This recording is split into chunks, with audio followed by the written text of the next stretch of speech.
política? Agora. Lívia Pessoa, vamos fazer a nossa última sexta-feira do ano valer a pena? Com certeza, Aline, vamos lá.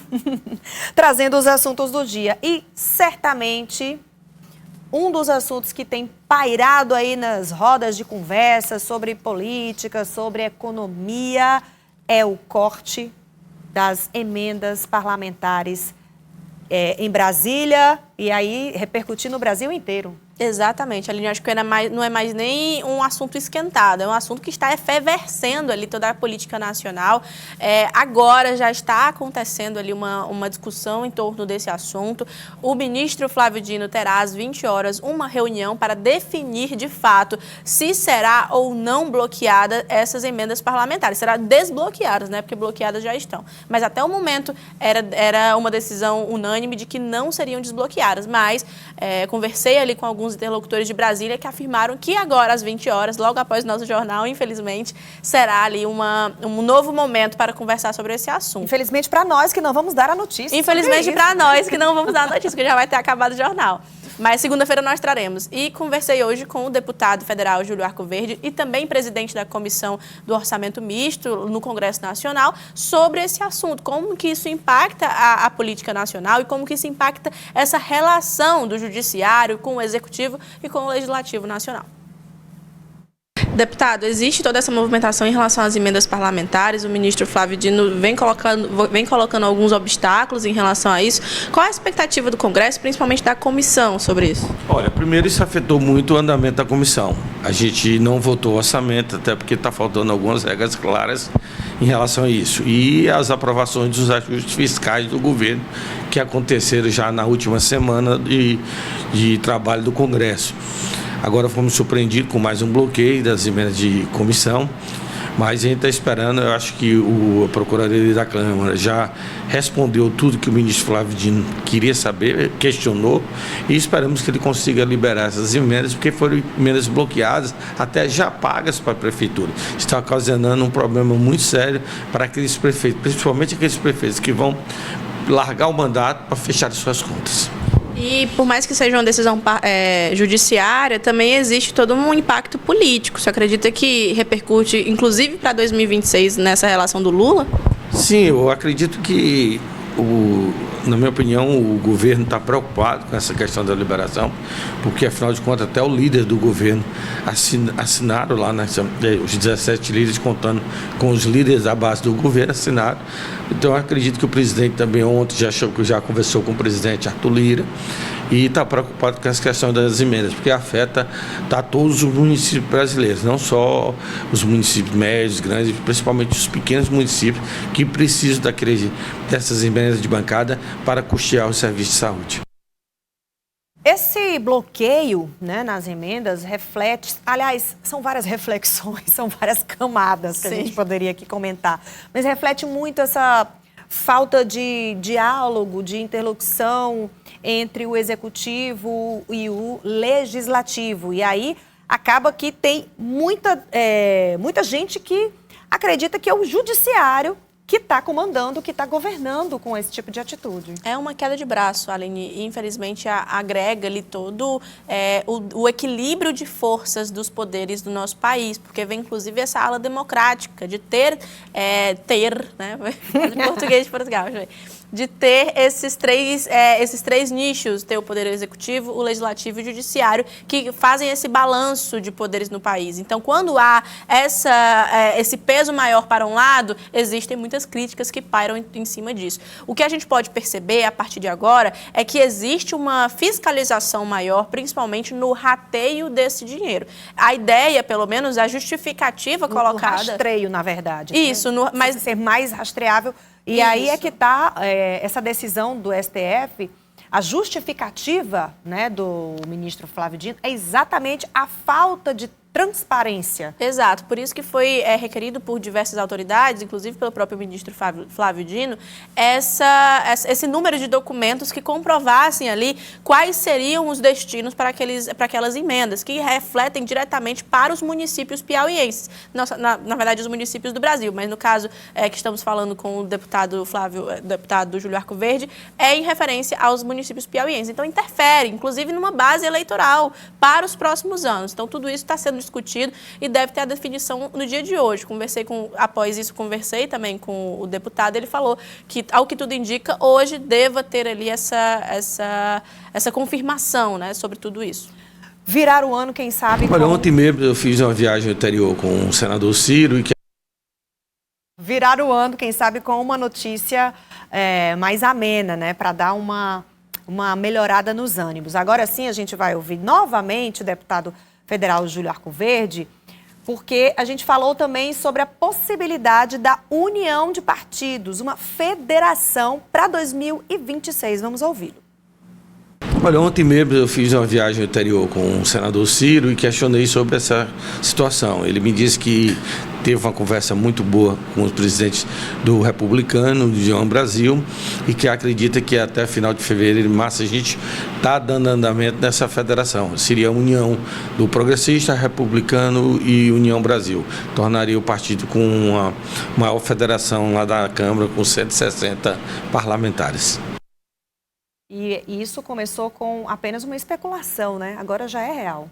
Exatamente. A mega federação, como ela é colocada nos bastidores de Brasília, são partidos que têm essa relevância, que no caso os protagonistas seriam a federação envolvendo União Brasil, Progressistas, o Partido do Deputado e também o Republicanos. Esses três nomes já são praticamente certos, mais certos ainda o Republicanos com o Progressistas. União Brasil está ali nas interlocuções, em volta, mas também 90% de chance de fazer parte desse grupo, mas também tem partidos menores que são colocados como uma possibilidade de se juntar a esse grupo, como, por exemplo, o próprio Avante. Então, são nomes que compõem essa força política de centro e que buscam uma interlocução no Congresso, ou seja, haver ali uma relação mais amplificada, mas principalmente mais contemplada, né? Contemplando ali esses protagonistas políticos que não são necessariamente do governo, mas que também definitivamente não são da oposição. Então, existe já esse meio termo que é colocado como a mega federação. Lívia, vamos falar sobre o município de Teresina, depois da gente comentar aqui sobre o bloqueio das contas de Teresina pelo TCE, depois o desbloqueio parcial. O desbloqueio foi anunciado, porém a prefeitura disse que ainda não tinha conseguido ter acesso a esse recurso. Exato. Agora, no fim da manhã, já teve o anúncio de que sim, haveria o pagamento. Já teve ali a definição, ali, inclusive, essa distribuição de valores, né, que é referente ali aos servidores municipais efetivos e também aos comissionados. Tudo isso, toda essa discussão girou em torno desses dois pontos, né, dos efetivos e dos comissionados. Agora, a discussão, ela vai para além disso, vai para agora os outros pontos que foram questionados pela Prefeitura Municipal de Teresina e pela Comissão de Transição sobre o pagamento de outras folhas que não são referentes a essa. Mas sobre o pagamento dos servidores, nós conversamos com o secretário de Planejamento, João Henrique Souza, que falou sobre o assunto e explicou como que foi feita a medida juntamente com o TCE. Conforme ficou acertado no Tribunal de Contas do Estado, a Prefeitura realizou hoje de manhã o pagamento da folha. De dezembro já havia pago o 13º. A liberação para pagamento da folha chegou ontem às 18h15 do Banco Brasil, já havia passado o expediente. E hoje, às 10 horas, quando iniciado o expediente, a Prefeitura realizou o depósito em todas as unidades. E hoje à noite, naturalmente, será acreditada nas contas individuais, na conta de cada um dos nossos colaboradores da Prefeitura de Teresina. Então, esta parte foi cumprida e já comunicada ao Tribunal de Contas, no que esperamos que ele possa liberar os demais pagamentos, inclusive daqueles que prestam serviço, daqueles que têm obras em andamento e que precisam receber esses recursos. Será uma boa notícia para os servidores que devem passar agora o fim de ano com o seu dinheirinho no bolso. Agora, Lívia, vamos passar para uma atitude, né, uma decisão do Estado de aumento de imposto. Sempre é uma medida impopular. Em contrapartida, houve aí o anúncio de uma redução a isenção da cesta básica. Da isenção da cesta básica. Bom, seria uma medida compensatória, né? Aquele famoso equilíbrio de pratos que a economia e a política precisam ter para poderem andar em conjunto. Então, existe sim essa necessidade, principalmente para governos que são mais voltados à esquerda, que é o caso do governador Rafael Fonteles, que é do Partido dos Trabalhadores. Então, existe essa necessidade de fazer com que haja um balanceamento, tanto das atitudes econômicas, como também desse bom relacionamento político com a sua ala eleitoral. Existe já esse posicionamento que foi colocado sobre a isenção dos produtos da cesta básica, ou seja, vai haver ali uma diminuição para o consumidor. O valor vai diminuir na ponta. Mas, em contrapartida, como você disse, vai haver um aumento na taxação de outros impostos relacionados ao ICMS. Tudo isso vai ser correlacionado com a reforma tributária. Então, é um ajuste que vem em nível nacional também, é um efeito cascata. E o secretário de Fazenda, Emílio Júnior, falou sobre esse assunto, até explicando um pouco melhor sobre como que vai funcionar a partir de agora essa dinâmica aqui no Piauí.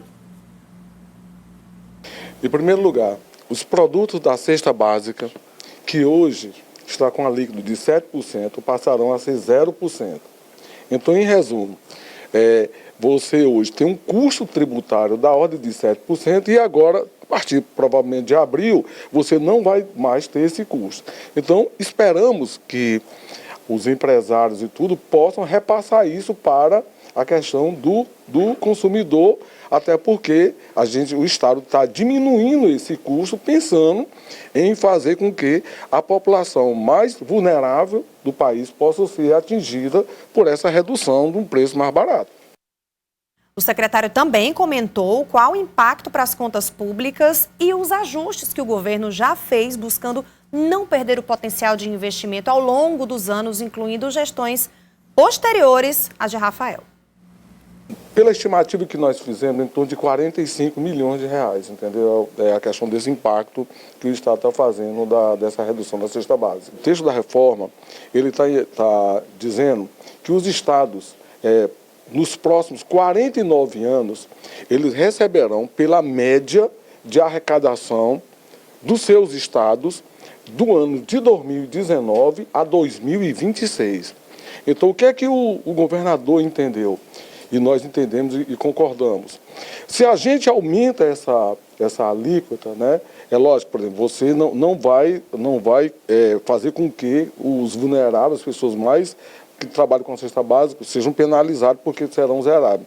Mas a gente coloca para que essa média de arrecadação sendo maior, então o Estado do Piauí, quando estiver trabalhando a questão da reforma tributária, já vai ter mais recursos para aplicar em serviços que é aquilo que o Estado vem fazendo, né? Então, por exemplo, se eu tenho mais recursos, é aquilo que o Estado vem fazendo, na melhoria na educação, na segurança pública, entendeu? Na educação, que a questão dos investimentos que estão sendo feitos. Então, o Estado buscou justamente ter esses recursos assegurados no futuro, não pensando só na gestão do governador, porque, para você ter uma ideia, o IBS só começa mesmo a funcionar 100% em 2033, mas pensando nas gerações futuras como gestão para o Estado do Piauí.